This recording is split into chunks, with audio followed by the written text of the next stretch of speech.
చాలామంది తమ జీవితంలో జరిగిపోయిన విషయాల గురించి ఆలోచిస్తూ అక్కడే డిప్రెషన్కి లోనవుతూ ఉంటారు.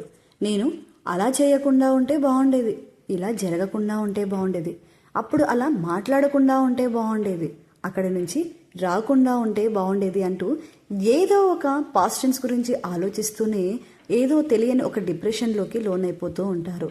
సరే, జరిగిపోయిన విషయాలనైతే తిరిగి మనం మార్చలేం కదా.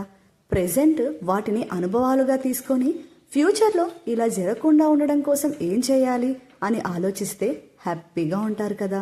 అయిపోయిన విషయాలను మనం మార్చలేం, దాన్ని అనుభవాలుగా, గుణపాఠాలుగా, పాఠాలుగా తీసుకొని ఫ్యూచర్లో మంచి ప్లాన్స్ చేయటం వల్ల మీరు ఒక మంచి సక్సెస్ గోల్ని కూడా రీచ్ అవుతారు.